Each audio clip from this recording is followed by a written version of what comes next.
خوراک غذا لینے لگا۔ پھر ایک وقت ایسا آیا وہ بچہ اب چلنے پھرنے کے لائق ہو گیا، دوڑنے کے لائق ہو گیا۔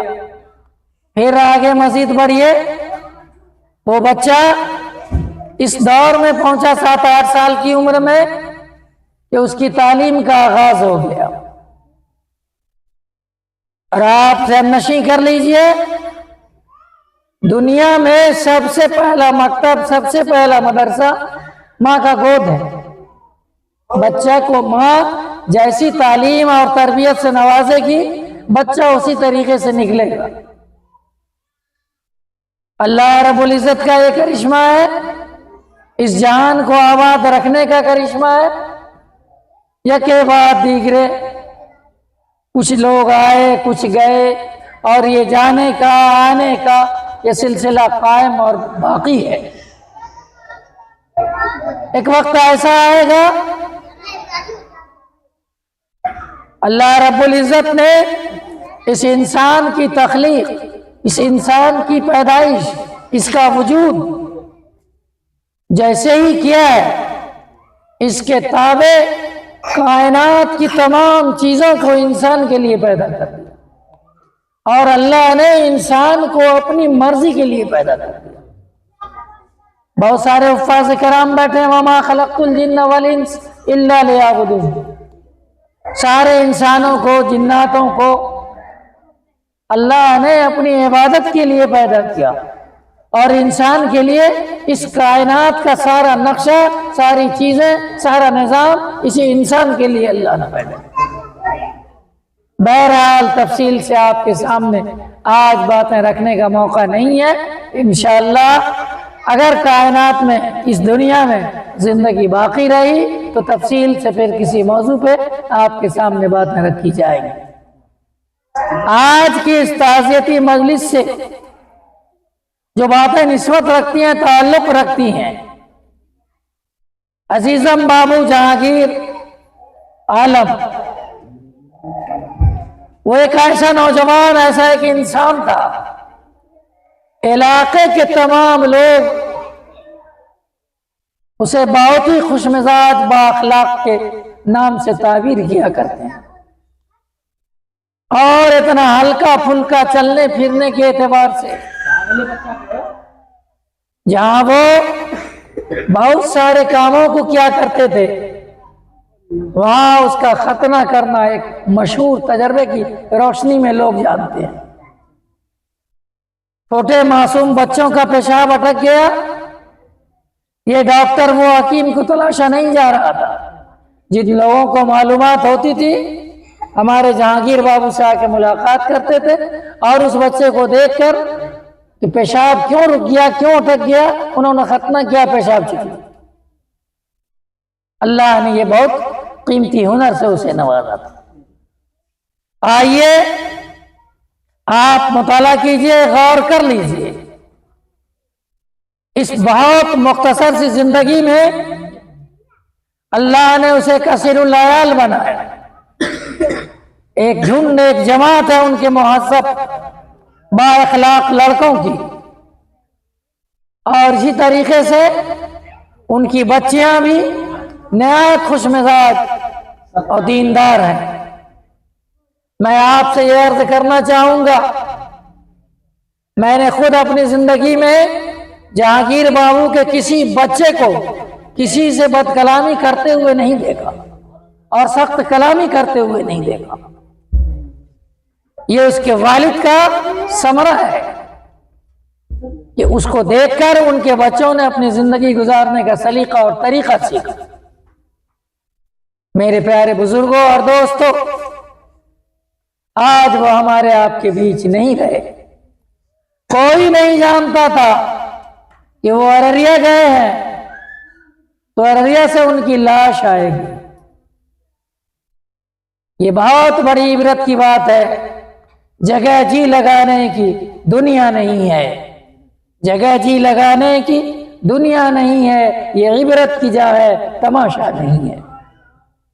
ایسی موت سے جو اچانک رونما ہو رہی ہے، واقع ہو رہی ہے، ایکسیڈنٹل اور حادثاتی موت ہو رہے ہیں، آپ کا ہمارا فرض ہے ایسی موت سے ہم سبق سیکھیں، عبرت حاصل کریں۔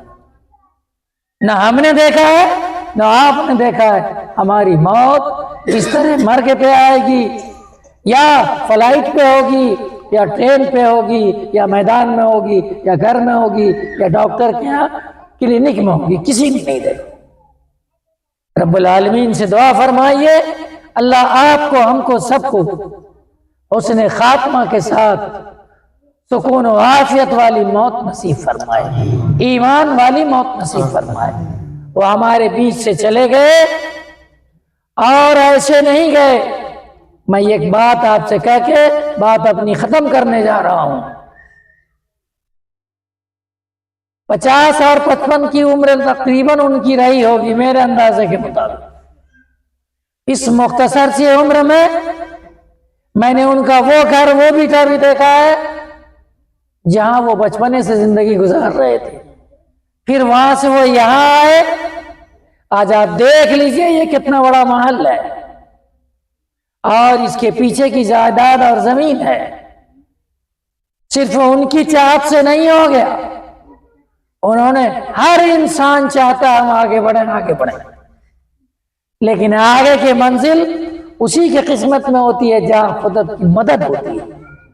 اللہ نے چاہا اس کم وقت میں انہوں نے اپنے بچوں کے لیے اتنا مکان بنایا، زمینیں خریدی، آج کروڑوں کی سمپتی کے وہ مالک تھے، اس دنیا فانی کو الوداع کر کے ایسا گئے کہ گھر آ کے گھر کا ایک گلاس پانی نہیں نصیب ہوا۔ میرے عزیز دوستو، یہ موت ہمیں پیغام دیتی ہے کہ آنے والی زندگی کی، آنے والی شام کی ہم فکر اور لیں، ہم آپسی لین دین میں کسی کا حق دبا کے نہ جائیں، ہم مظلوم بن کے چلے جائیں یہ اچھا ہے، لیکن ظالم بن کے ہم نہ جائیں۔ میرے عزیز دوستو، باتیں بڑی مختصر سی لمبی سی تھی، صرف ایک چھوٹا سا 2-3 منٹ کا ایک واقعہ سنیے پھر دعا کریں گے۔ ایک بادشاہ وقت تھا، اس کے پاس تہہ خانہ ایک بنا ہوا تھا، جس تہہ خانے میں ہیرا اور موتی جواہرات رکھے ہوئے تھے۔ ایک رات کا واقعہ ہے، وہ اپنے محل میں سونے کے لیے گیا اور وہ بے چین سا ہو گیا۔ جب رات نیند نہیں آنے لگی، چابی ہاتھ میں لیا اور تہخانے میں پہنچا۔ الٹ پلٹ کے سونا چاندی زیورات ان چیزوں کو دیکھ رہا ہے، کہیں طبیعت لگ جائے، لیکن کہیں بھی طبیعت نہیں لگنے لگی۔ اتفاق کی بات یہ دیکھ لیجئے، اس بے چینی کے عالم میں کافی رات کا حصہ گزر گیا۔ اب محل سے اچانک بادشاہ وقت غائب ہے۔ لوگوں نے تلاشی شروع کیا تو اس کا وہ وزیر جو اس تہہ خانے سے واقف تھا، اس نے دوڑا ہوا وہ تہہ خانے کے پاس گیا۔ اس نے دیکھا تہہ خانے کا دروازہ کھلا ہوا ہے، تالا چابی باہر سے لگا ہوا ہے۔ اس نے جلدی میں، عجلت میں، اس میں دروازے کے اندر بھی مکان میں نہیں گیا تہہ خانے میں، اس نے تالا لگایا اور چابی اپنے ہاتھ لیا، لوٹ کے آ گیا۔ پھر صبح ہو گئی، پورے علاقے میں تلاشا جا رہا ہے، بادشاہ کہاں چلے گئے، بادشاہ کہاں چلے گئے۔ لیکن قدرت کا جو فیصلہ ہوتا ہے، ذہن ادھر نہیں متوجہ ہوتا۔ کسی کو یہ خیال نہیں آیا کہ تہہ خانہ کو بھی دیکھا جائے۔ آخر میں تمام علاقے میں تلاشی کرنے کے بعد پھر کسی کو خیال آیا اچھا تہہ خانے کو بھی دیکھا جائے۔